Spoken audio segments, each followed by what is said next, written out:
राधे राधे महाराज जी। महाराज जी, प्रेम पाने का संघर्ष में साधक को कई प्रकार की बाधा आती हैं महाराज जी, ऐसे में साधक क्या करे? बाधा क्या है? जहाँ राधा वहाँ कहाँ बाधा है। और प्रेम शब्द तो ऐसा जो समस्त बाधाओं को मिटा देता है। क्या बाधा? हमारी इंद्रियों की लोलुपता हट जाए, हमारा मन प्रभु के चरणारविंद में आसक्त हो जाए, तो उसकी स्थिति ऐसी हो जाती, कोई बाधा नहीं पड़ती। नहीं खान पान ते भावे है, नहीं कोमल वसन सुहावे है, सब विषय लगे ते खारा है, हरि आशिक का मग न्यारा है। जो भगवान से प्रेम करता है उसे कुछ अच्छा ही नहीं लगता, तो बाधा क्या हो सकती? क्या बाधा हो सकती? हमें तो आज तक समझ में नहीं आया कि बाधा क्या हो सकती। हमारी इंद्रियां और मन जो विषयों में जाते हैं, यही बाधा है। और प्रेमी का मन जाता ही नहीं है।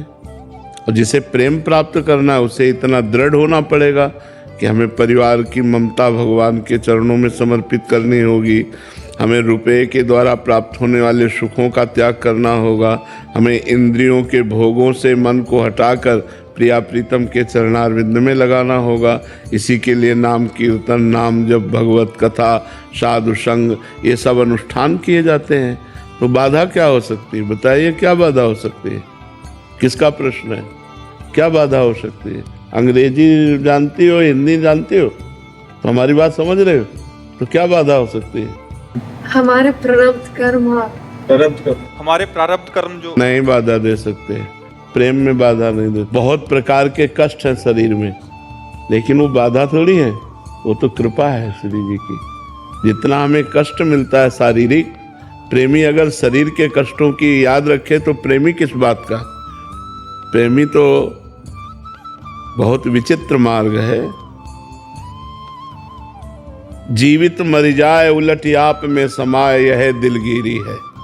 जीवित मर जाए, मन मार्या तन बस में कीन्हा, हुआ भरम सब दूर, बाहर से कछु दिखत नाही, अंदर चमके नूर। आपो त्याग जगत में बैठे नहीं किसी से काम, उनमें तो कछु अंतर नाही, संत कहो चाहे राम। क्या प्रारब्ध? प्रारब्ध शरीर पर आएगा, हमारे ऊपर थोड़ी आएगा। हम तो श्री जी की दासी हैं या ठाकुर जी के दास हैं, हमारा क्या बिगाड़ लेगा प्रारब्ध? प्रारब्ध शरीर को पीड़ा देगा, आनंद पूर्वक राधा राधा कहते हुए उसे भोग लेंगे, क्या बाधा पहुंचा देगा? शरीर स्वस्थ है, मनमानी भोग भोग रहे और प्रेम की बात कर रहे हैं, नहीं, ऐसा नहीं है। जब भीषण विपदा में भी राधा राधा राधा राधा, भीषण पीड़ा में भी राधा राधा राधा, तब प्रेम का मार्ग है। प्रेम का जो मार्ग है वो थोड़ा कठिन है।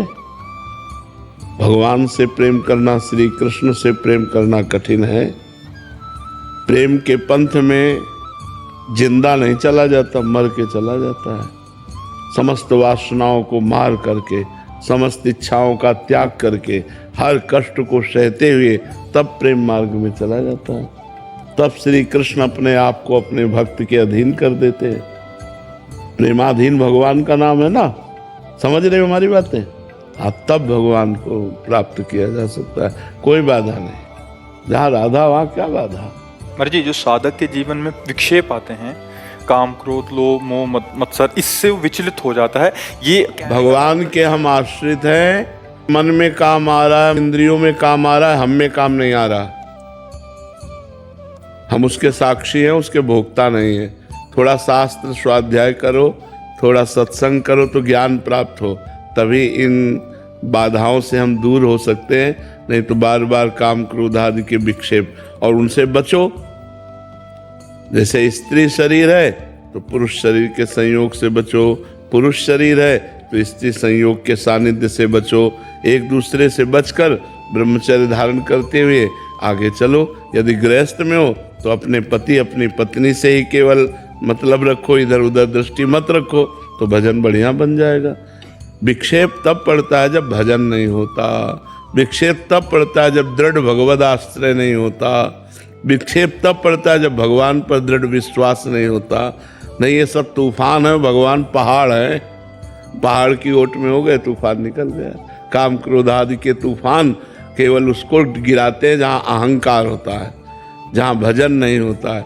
भजन है और दैन्यता है भगवान का आश्रय है तो सब निकल गए, सब जीत जाता है, वो वही जीत जाता है माया पर। हाँ, भगवान जिसके संग है, भगवान का नाम जो निरंतर जप रहा है, भगवान के आश्रित है, तो कोई बाधा विचलित नहीं कर सकती।